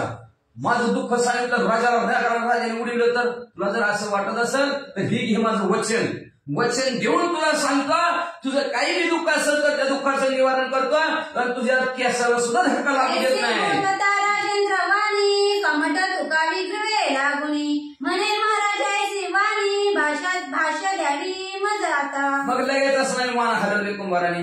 बरं म्हणलं असणार देऊन सांगता म्हणून तुम्ही म्हणले वचन देऊन सांगता बरं म्हणले असणार मी सांगतो म्हणजे माझी वाणी काय बोलणार आहे ती पण मग अजूनही एकदा म्हणजे असणार तुम्ही मला भाष्यपद घेऊन सांगा काही सुद्धा तुला करणार नाही. अवश्य म्हणून सत्य वर्मा करतळ भाषा देत उत्तमा मग म्हणे कमटा क्लेश वर्मा वधोनी दावी मज आता. म्हणलं असणार ही घे म्हणलं असणार वचन माझं म्हणलं तुला काही सुद्धा करणार नाही तुला केसाला धक्का लावणार नाही. सांग बाबा काय दुःख आहे गाव सोडायचं असं म्हणायला लागले. एरू म्हणे नरेशा एकांती दाविन शब्द लेशा ऐसे बोलता कमट सहसा एकच अंते हो 4 चौकात सांगायची गोष्ट नाही बघ माझं दुःख 4 चौकात सांगू शकत नाही. सर दोघं एकांताच्या ठिकाणी ह्या कानाचं त्या कानाला झालं नाही पाहिजे. आपण दोघंच ठरवायचं म्हणला आणि मग मी तू आपण दोघं असलं की माझं जे काय दुःख आहे ते तुला सांगतो. उठली आणि एका बाजूच्या खोलीत दोघं बी गेली. कमट आणि नरेंद्रोत्तम एकांती बसले शुद्ध आश्रमा मग कमट म्हणे राया कामा मम क्लेशाचे अवधारी. दोघं एकांताच्या ठिकाणी बसलेले पण तिकडे ती मनसभेत बसल्यात पिक्चर मध्ये. आमचा पोरगा गाढव आहे आमच्या पोराला काय कळतच नाही लिहून घ्या आवळ्या कावळ्या सावळ्या लिहून घ्या पोराचं नाव काय ती काय तसं नव्हतं इथं तसं जातात दाखवायचं असतं मनोरंजनाचा कार्यक्रम आहे तो. मग इथं म्हणजे असणारे एखाद्याच्या ठिकाणी दोघं गेलेले आहेत. पोहोचल्यानंतर राजा म्हणू लागला सावळ्या आता बोल बरं तुझं काय दुःख आहे ती. हे राया तू सर्वज्ञ मूर्ती तवा उदरीची कन्या युवती नाम जियाचे सत्यवती महिवती मिरवती. ऐका राजा तुम्ही सत्यवर्मा नावचे राजा सत्याने नीतीने न्यायाने वागत आहोत. तुमच्या उदराच्या ठिकाणी तुमच्या पोटी जन्माला आलेली मुलगी तिचं नाव सत्यवती आहे, अतिशय सुंदर आहे, देखणे लावण्याची खाण आहे. तरी काय सांगू विपर्यास एक गर्दभ ममा सगनास तो रात्री पाचारणे आम्हास विपरीत वाणी बोलत. काय सांगायचं महाराज तुम्हाला, आमच्या घरी एक गाढव आहे म्हणले आणि ती रातच्याला मला हाक मारतय आणि काय बोलतय सांगतो तुम्हाला, ऐका. बोलत असे कैसी रीती की मज दारा करुणी ते सत्यवती ऐसे बोलता चक्रवर्ती भय व्याप्त मन. कसं बोलतं सांगू का तुम्हाला, म्हणतं सत्यवर्मेची मुलगी सत्यवती बायको करून द्या असं बोलतोय व म्हणून घाबरलं आणि घाबरून गाव सोडायला लागलो असं कुमाराने आपलं गारानं राजासमोर मांडलं. हे पशु काय बोलत जरी राया ते होत श्रुत मग तो माते सदना सहित कोपानळी जाळ. अहो म्हणले काय हे असणार पशु बोलत असतं का म्हणले. बरं ती गाढव म्हणले अजून, आणि राजाला जर कळलं तर राजा म्हणले माझं घरदार जाळून टाकल, म्हणून मी कोणाला सुद्धा बोललो नाही, गपचीप गाव सोडून चाललोय बघा.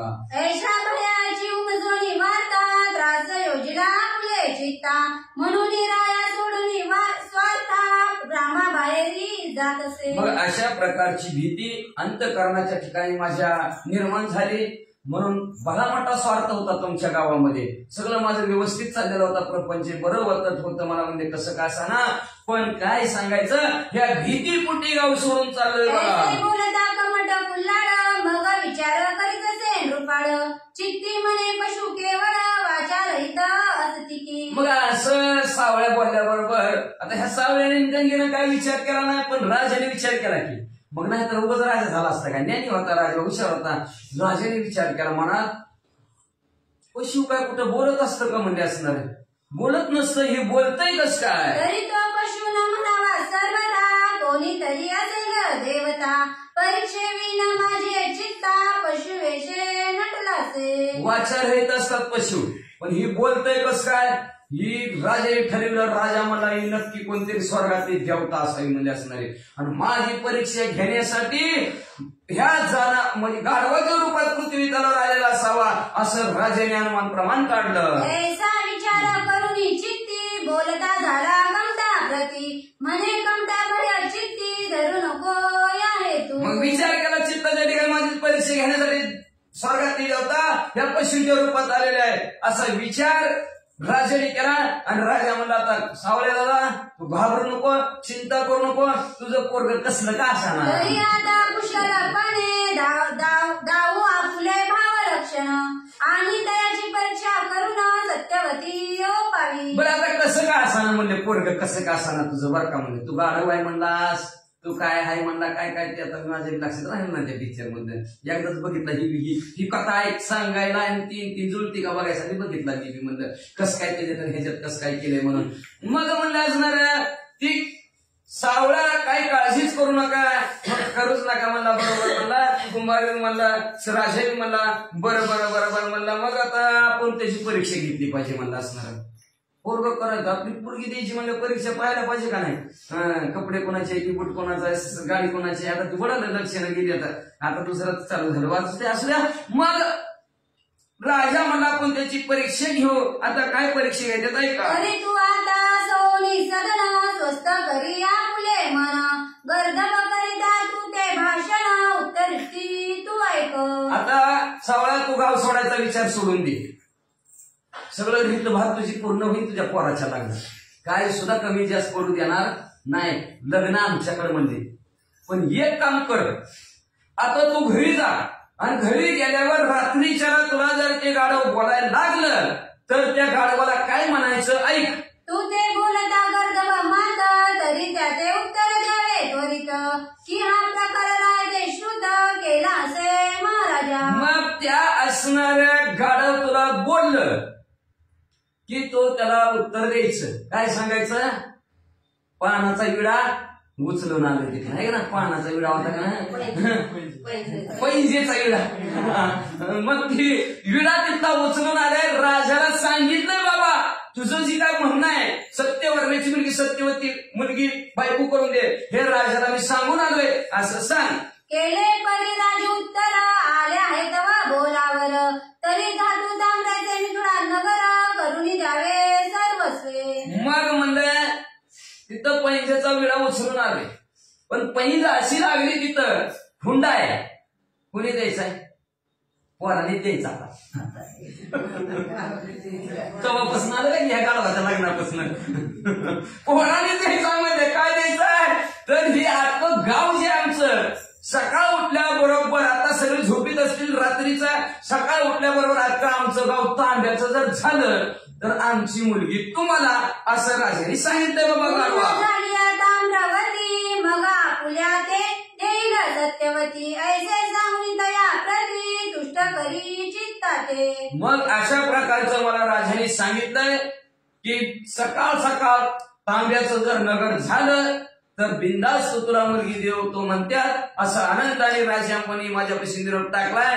मग पैंजेचा विडा उचलो का कसं गाढवा सांग. ऐसे कमटा नरेंद्र उत्तमे सांगोनी दिला उत्तराने मग तुष्ट करुणी मनोधर्म बोळविला कमट. मग अशा प्रकारचं कुंभाराला राजाने सांगितलं की त्याला एकच जाऊन सांग, सकाळ उठल्या उठल्या तांब्याचं जर नगर करून दिलं तर तुला मुलगी देतो, असं म्हणलं. राजा आपल्या सदनात गेला. दोघंही बाहेर आले त्या खोलीतनं.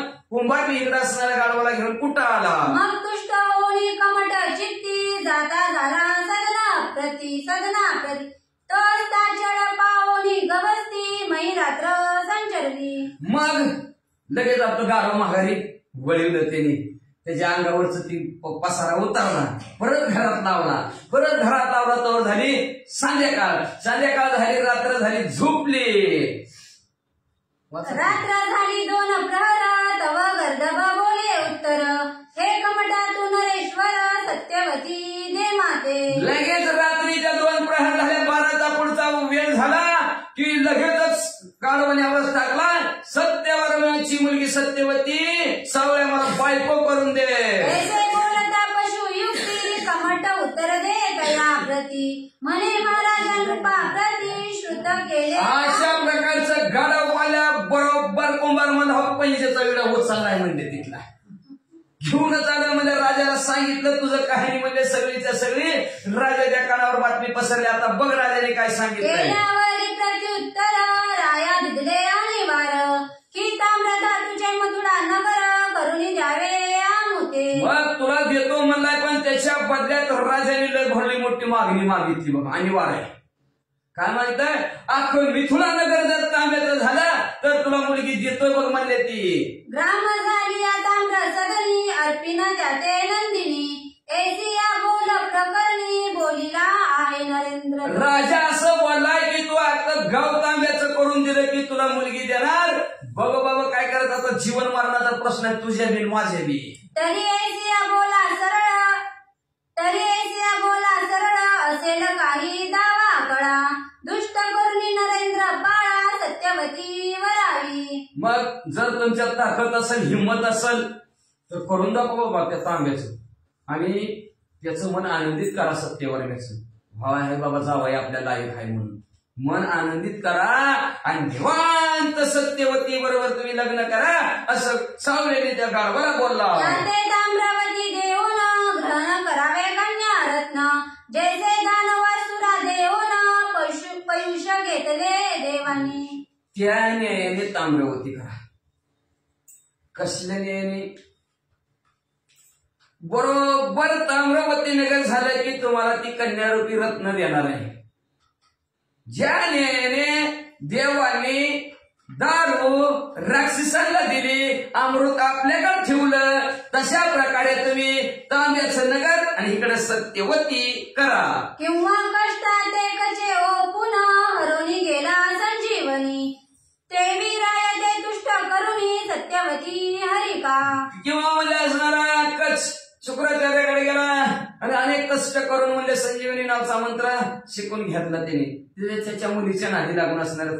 आणि मग म्हणजे जसं कच्याने म्हणजे असणारा संजीवनी मंत्र प्राप्त करून घेतला, तशा प्रकारचं तुम्ही ती तांब्याचं नगर देऊन ही कन्या रत्न प्राप्त करून घ्यावं.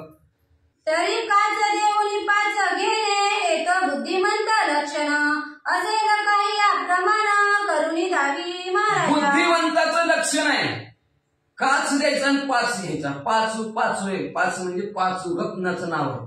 हिरे माणिक मोती पाचू. ही असं रत्नाची नाव आहे ती. मग म्हणजे का बुद्धिवंत जर माणूस असला तर ती काच देतय आणि पाचू घेतय. तसं तुम्ही तांब्याचं नगर द्यायचं आणि सत्यवती रूपी रत्न घ्यायचं असं गाढवाला सोसावला बोलू लागला. ऐशी कमट बोलता उक्ती हास्य करी गंधर्वपती वा. मने रायाची विशाल मती नवे कमटा या अशा प्रकारचा कुंभार बोलल्याबरोबर गाढव म्हणला मला वाटलं लय हुशार असेल ती सत्यवर्मा गावचा राजा आहे म्हणून, पण काही उपयोग नाही म्हणले निवळ ढगोळा दिसतंय. अरे हेमंतकटी रत्न कोंदणी जरी तो आराधिता वाणी तरी करोनी देतो एक शिक्षणी अमर नगरी. अहो सावळ्या दादा ह्यांनी जर म्हणले असणार हे आता त्याचं गाव सोन्याचं जरी मागून दिलं असतं. निव्वळ 33 कोटी देवाचा राजा त्याचं गाव आहे अमरावती. त्या असणाऱ्या अमरपुरी सारखं त्याला गाव करून दिलं असतं. हा की सबळ शक्राची संपत्ती आणून देतो तया प्रती तेथे मागणे ताम्रवती अदैवपणी हे काय. अरे सगळे 33 कोटी देवाचा राजा इंद्रदेवाची संपत्ती मागितली असती तर त्याला तेवढी संपत्ती आणून दिली असती. म्हणजे काय फुटक्या नशिबाचं दिसते कपाळाचं दिसते म्हणजे काय मागावं ह्याला मी कळतच नाही म्हणजे कुठं लाखातच खुश झाले म्हणजे असे सकळ काननाब्धी सुरभिरत्न कल्पतरू आधी 14 अदैववाणी हे काय. की पहिल्यापासून असे सकळ काननाब्धी सुरभिरत्न कल्पतरू आधी 14 आणून हीच बरोबर करून असे सकळ काननाब्धी सुरभिरत्न कल्पतरू आधी 14 करुणी तै ताम्रवती मागणे वाणी अदैववाणी हे काय. अहो म्हणजे तरी मला असणारा सावधानच नाही त्याच्यापैकी काही मागितलं असतं मला तरी मी त्याला दिलं असतं. समुद्राचं मंथन करताना 14 रत्न निघलं होतं. त्याच्यातलं विष निघलं, दारू बी निघली, अमृत बी निघलं, कौस्तुभ मध्ये बी निघला, भरपूर असणारे काय काय काय काय 14 रत्न निघलेले आहेत. ती 14 रत्न जरी त्यांनी मागितली असती मला तरी त्याला मी दिली असती. पण काय म्हणजे फुटके नशिबाचं म्हणजे तांब्याचं नगर मागितलंय म्हणजे. की सुरभी अभिरत्न मागता देतो आणून तेथे ताम्रवती नगर पूर्ण अदैववाणी हे काय. सुरवीसारखी काम धेनू गाय स्वर्गाच्या ठिकाणची त्यांनी इच्छा पूर्ण करणारी गाय जरी मागितली असती तरी मी त्याला आणून दिली असती. काय मागून मागितलं म्हणजे तांब्याचं नगर. की रेवा काननीचे पाषाण निधी चिंतामणी देतो करुण तै ताम्रवती नगर मागून अदैवपणे हे काय. काय मागणं मागून मागितलंय म्हणजे त्यांनी म्हणजे असं रेवा नदीच्या तीरावर म्हणजे दगड आहे त्याचं नाव परीस आहे. लोखंडाला चिटकलं की सोनं करतंय म्हणजे तसला परीस मागितला असता तर मी ह्याला दिला असता. पण म्हणजे हे काय मागितलंय तांब्याचं नगर. तरी आता असो कैसे जैसे ज्याचे संचित असे तैसी बुद्धी होय प्रकाश प्रारब्ध बळे अनुक्रमे. कुंभा गाढव म्हणू लागलं बरं का. बुद्धिवान गाढव बी बरं का. ह्या गाढवासारखं नाही गाढव भारी गाढव आहे बी. ती काय म्हणलं माहितीये का आता जसं असेल तसं असेल म्हणजे का तर जैसे ज्याचे संचित असे तैशी बुद्धी होय प्रकाश. संचित म्हणजे पाप पुण्य. जसं ज्याचं पाप आहे तसे त्याच्या बुद्धीत प्रकाश पडतो. ज्याचं जसं पुण्य आहे तसं त्याच्या बुद्धीत प्रकाश पडतो. ज्याच्या त्याच्या कर्मानुसार झोड बसत असतात. म्हणून आपण म्हणायचं हे असं का वागतं असं का वागत नाही. ती मागच्या जन्मीचं पाप त्याला आडवं येते म्हणून तसं होतंय. चांगलं का होतंय त्याच्या मागच्या जन्मीचं पुण्य आहे म्हणून. म्हणून मनुष्य जन्माला आलं की मागचं पाप फेडायचं पुढचं पुण्य तयार करायचं असतं. तसं जनावराला नाही. जनावराला फक्त मागचंच फेडायचं. माणसाला नाही मागचं बी फेडायचं पुढच्या जन्माची बी शिदुरी करून घेऊन पुढे जायची. म्हणून असे एका दगडात 2 पक्षी मनुष्य जन्माला आल्यावर बाकीच्याला कुठं नाही. म्हणून असणार म्हणू लागलेलं आहे ज्याच्या त्याच्या कर्मानुसार बुद्धीत प्रकाश पडत असतो. संचितानुसार बुद्धीत प्रकाश पडत असतो म्हणजे असणार असं म्हणजे त्याचं प्रारब्ध राजाचं त्या प्रारब्धाने त्याने आपल्याला तांब्याची मागितली जसं असं तसं. तरी कमटाची निभूती जाऊनी सांगावे राया प्रती की मी तुला ग्राम ताम्रवती ग्रहण करी नरेंद्र. लगेच असणाऱ्या सावळ्याला सांगितलं सावळ्या झाले म्हणजे सकाळ उठल्या त्या राजाला सांग तुझं गाव तांब्याचं झालं म्हणून समज. अवश्य म्हणून कुल्लाळ जाऊनी वंदिला मी तुला पाळ म्हणे महाराजा खूप कुशळ बोलिला ते ऐकावे. लगेच कोण सावळ्याने उठलं राय असणाऱ्या सत्यवर जवळ गेला मला राजा तुहार माय बाप राम राम म्हणला असणारा. अहो तुम्ही काय बोलला होता ती गाढवाला सगळं सांगितलं. गाढव तयार झालं बघा म्हणते. म्हणे सिद्ध करून सत्यवती कृपे ओपिजे माझे हाती आज रात्री ताम्रवती निज दृष्टी म्हणून नवरी नट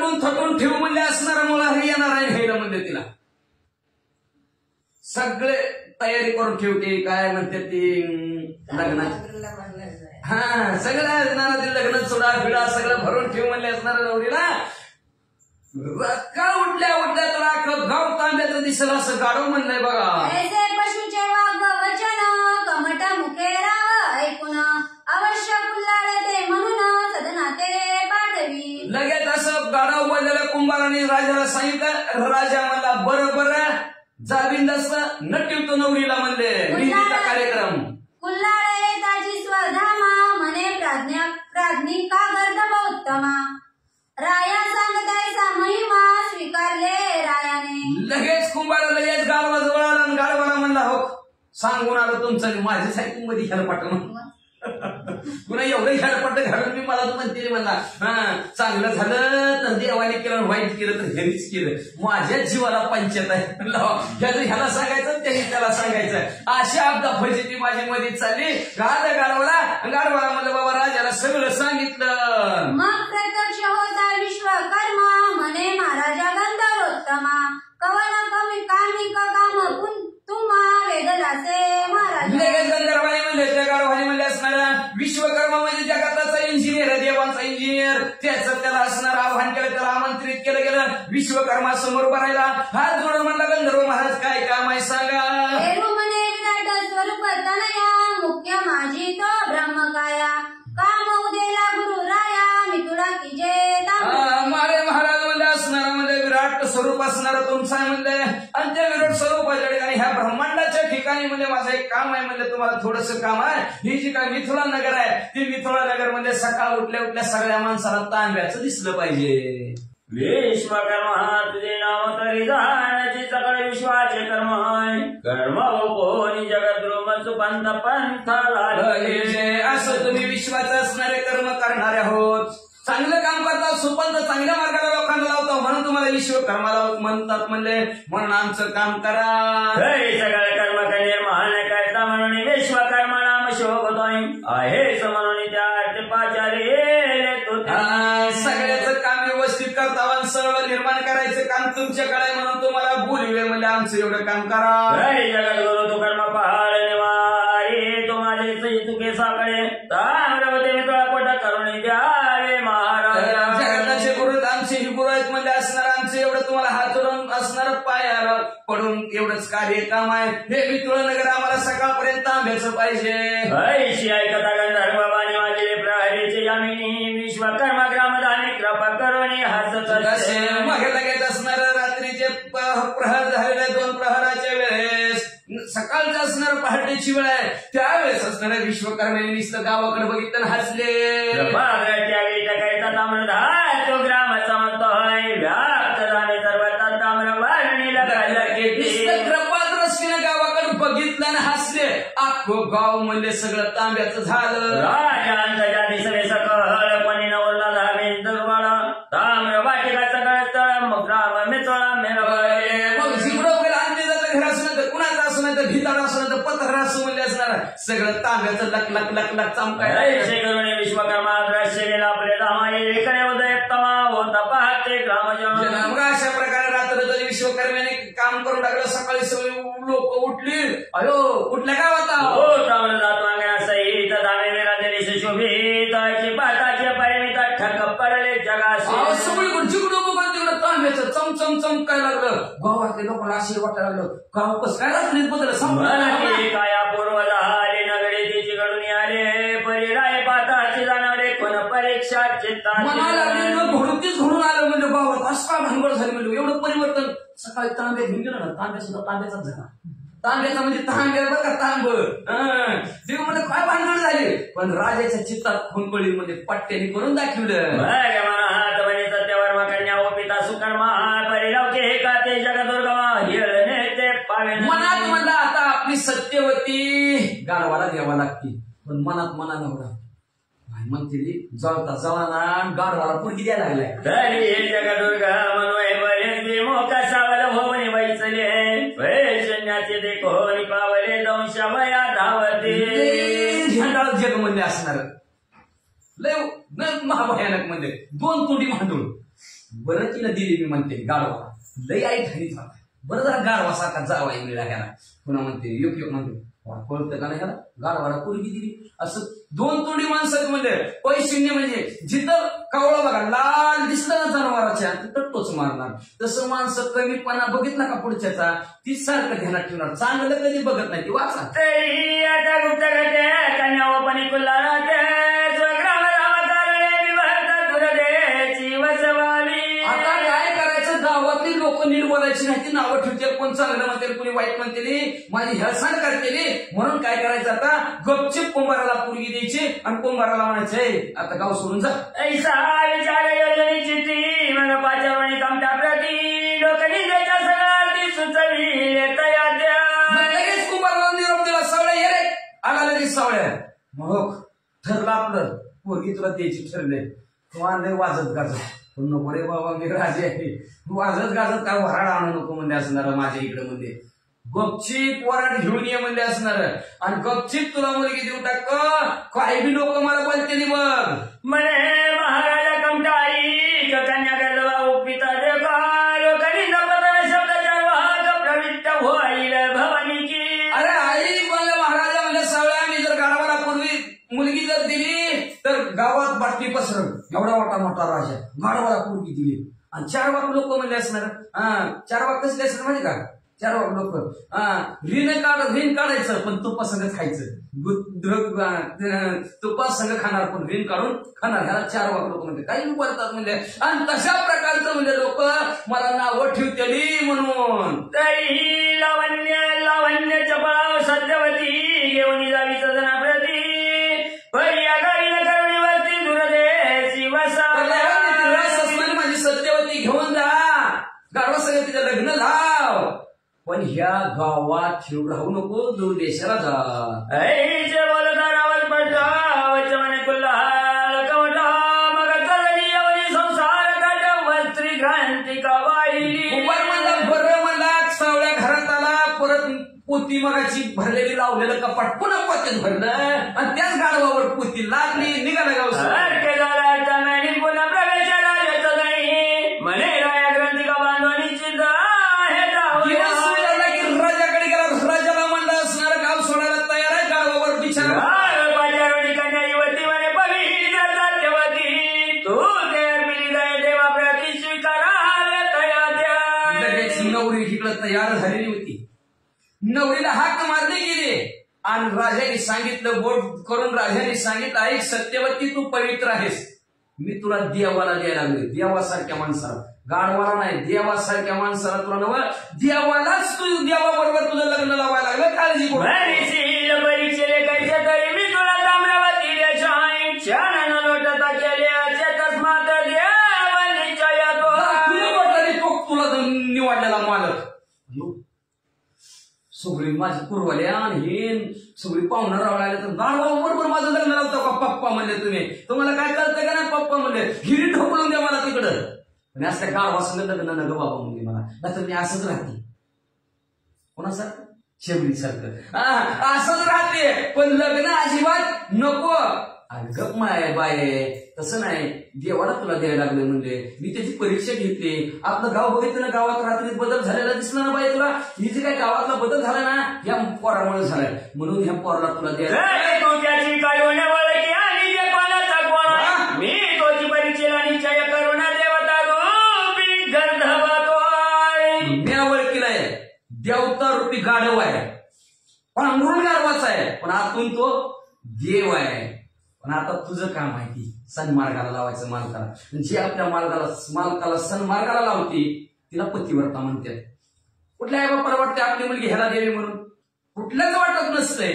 म्हणून असं ते चांगलं बघूनच येत असतात, पण ती धर्मसंयोगाने असणार ती घडत असतं. मालक चांगलं नसलं तर त्या पत्नीनं त्याला सन्मार्गाला लावायचं असतं. म्हणून ते काय सांगायला लागला मुलीला, आता तूच बघ, तू त्याच्याबरोबर व्यवस्थित संसार कर, व्यवस्थित राहा आणि तुझी तू त्याची ओळख पटेल, कोणाचा कोण आहे ती बघ. कैसी सहजाय वाहन करी काय वाचावणे करुणा सुचे कुळा ह्याची करी. अनुमान करू नको, बापाने असलाच करून दिला. शेवटपर्यंत बापाच्याच आट्या नावाने फोडायचे, खडं पडायचं आणि आईनं असलाच करून दिला. तसलाच करून दिला, त्याला वटा पाटला तवा करून दिला. कुणाच्या लेकर वाटलं बाबा असं कुणाच्या आई बापाला वाटत असेल तर तिला कला बाबा त्यांची त्याला कुणालाच वाटत नसतं. पण असतं ती आपल्या कर्मानुसार कर्माची भोग भोगावा लागत असते आणि आपण सन्मार्गाला लावायचं असतं. मग आता किती बिपेत आला की ढोसून आला ढोसून तर ढोसून ती म्हणते नाही केलं तर मला ढोसूनच म्हणते घे ढोसून. मग असे प्रकार असतं. म्हणून ती म्हणू लागला बाबा अनुमान करू नकोस, ह्यालाच दिलं त्यालाच दिलं, कायेनी वाचेनी त्याची सेवा कर, सुचित बघून दोन्ही कुळाचा उद्धार कर. आईकडच्या 21 सासरेकडचे 21 42 कुळाचा मुले अनुमान असणार उद्धार कर. पण अनुमान करू नको आज त्याला द्यायला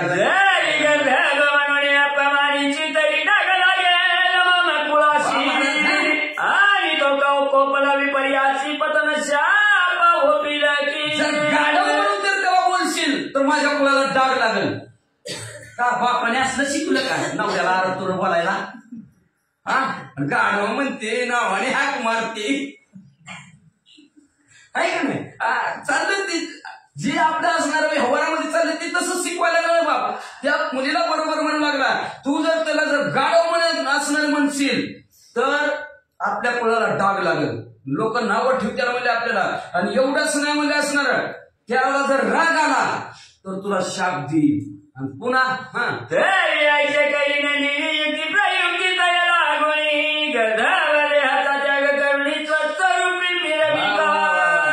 असं कर नंदिनी, माझ्या मुली तू असं काम कर, असं त्याच्याबरोबर राहा, असं त्याच्याबरोबर राहा. ती जरी गाढवासारखा राहत असला, गाढवासारखा कुठं बी लोळत असला, गाढवासारखा असणारा चरत जरी असला, घाणगुण जरी येत असला तर तुला त्याला निर्मळ करण्याची ताकद तुझ्यामध्ये.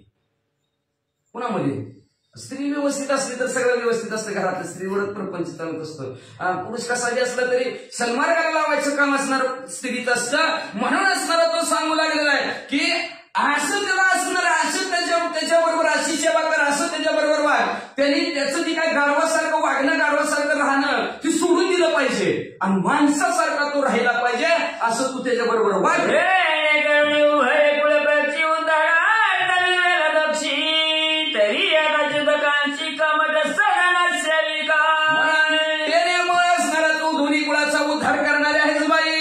आणि दोन्ही कुळाचा उद्धार करण्यासाठी आजपासून तो आता कुंभाराच्या घरी जा.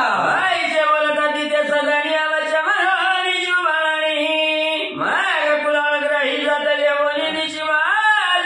अशा प्रकारचं वडील बोलल्या बरोबर. तुम्ही म्हणता वडील, जेव्हा वडील जरी असणार, घराचा पाया जरी असला, आई आपण म्हणतो घराचा कळस आहे, पण जेव्हा खचतो ना पाया तेव्हा ढासळते घर. फार महत्व असतं बापाला जीवनात. सगळे कुठं बी रडते रे, बाप कधीच रडत नसतं, पण मुलीच्या लग्नात त्या रडल्याशी राहतच नसतं. पण ती म्हणतो आपण खचलो, आपण रडतो, बाकीची काय करते? ती निवांत असतं, गपचर आतल्यात खात असतं, ती त्याला जीवाला माहित असतं. म्हणून ती बापाने असतात खाल्लं जीवाला. पण वर्ण पुरल्या सांगितलं बघ तुझ्याच हातात आहे, तुझ्यात परिवर्तन. जर मोस आम्ही बघून दिला आणि त्याची परीक्षा घेतली, गावातल्या 50 माणसाला विचारलं, प्रत्येक ज्याला विचारायचं नाही त्याला सुद्धा विचारलं पोरग कसं काय म्हणून. सगळ्यांनी सांगितलं चांगलं आहे. आणि स्वतः परीक्षा घेऊन बघितलं पोरग कसं काय चालेल, त्या धंदा आहे चांगलं व्यवस्थित आहे. पण काय सांगायचं, पोरग पुन्हा असणार काही संगतीनं बिघडलं किंवा काही कुणाकडे काही नसतं तरी त्याच्याकडे त्याला भरपूर प्राप्त होतं. तशा प्रकारचं म्हणजे असणार बापाने तिला सांगितलं, तिने ते ऐकलं गेलं आणि लगेच असणार रात्र झाल्याबरोबर कुंभाराबरोबर त्याच्या घरी गेली. घरी म्हणत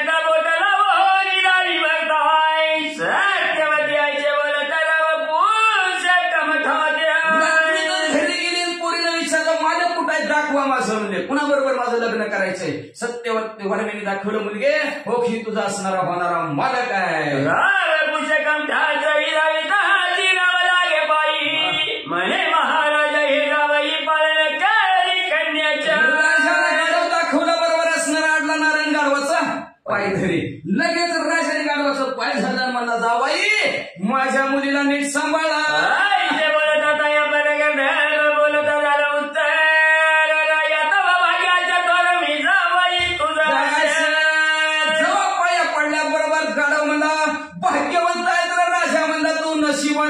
माझ्यासारखा जावई तुला मिळाला. पाय माझी कला करणारी लोक या देवाला दिलं काही घरी हे असं निंदाप्रभाई परिधान्य भाग्य तुझे. अरे लागा गावातील लोक म्हणतेली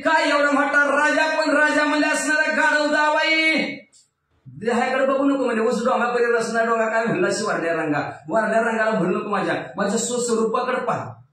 रूपाने जरी मी असं असलं तरी माझ्या स्वरूपाकडे पहा म्हणले असणारा मी असणारा एक गंधर्व आहे. सर्वोच्च नावचा गंधर्व असणारा स्वर्गातलं भूषण आहे. तू नशिबवान भाग्यवंत आहेत माझ्या स्वर्गात जावाई तुला मिळाला. राय तरी ऐक महाता चक्र छापे गंधमध्ये हात आहे मी विचारतो कृत्रिम मध्ये ना तरी सोचन गंधर्व मी. बाबा मी जरी तुला हिला असणाऱ्या आता गाढवाच्या लिहात दिसत असलं तरी म्हणजे त्या 33 कोटी देवाचा राजा इंद्रदेव त्या इंद्रदेवाच्या शापाने मी हित आलेलो आहे म्हणजे नाहीतर मी स्वर्गाचा गंधर्व आहे. मूळ पातवणी जमळ करता कांगुनी तशविले श्रीवीर पेणात आहे कोणी वार्ता तुझ्या चिंती मिरवला. मुळापासून ते रंबेचा हात धरला त्या इंद्रदेवाने शाप दिला. ही सगळी कथा राजाला सांगितली गेली. राजाला आनंद वाटला आणि आनंदाच्या भरात देवनी लावण्य रचिला गेला सदनाची भरता देवनी सत्यवतीची कुल्लाळा प्रार्थुनी लावण्याची खाण असणारी आपली मुलगी सत्या गाढवाला दिली. राजा आपल्या असणाऱ्या घराकडे आला आणि आल्याबरोबर जाता जाता सत्यवती काय म्हणू लागली ऐका. रावजाता स्वसंसारी कवट सत्यवती शिगवणी अवंतिक हे चमगदरणी गमन कहरी रात्री असणाऱ्या कोणाला सांगितलं प्रार्थना गाव सोडा. ती म्हणलं बरोबर रातचं तुम्हाला असणारा सर्व असणारा माल गाढवावरती असं टाकलेला आहे. गाढव हातीत मारीत गाढव हाकीत मला आणणारा निघाला मला अवंतिकेच्या नगराला. आता पुढे गाई सत्यवती करील काळी तेची कथा परिचावी अवधान देवा. श्रोत्या मंडळी कथेकडे लक्ष द्या अवधान द्या. गाढवाबरोबर लग्न झाले. गाढवाबरोबर संसार कशी करेल सत्यवती लक्ष देऊन ऐका. धुंडी तुतनगरी वामची मागण कलालन संत सेवेसी सेवा प्रसाद तया पाची रात्रंदी हा संत सेवेने नटलेले आहेत. संतांची सेवा करून करून ते असणारा सेवा रूपी प्रसाद त्यांचा घेतलेला आहे आणि तो घेऊन म्हणजे असणारा ग्रंथ सुंदर निर्माण केलेला आहे. म्हणून असणाऱ्या संत रूपी श्रोते मंडळीचा प्रसाद मागतात जेणेकरून पुढच्या अध्यायची कथा निर्माण होईल.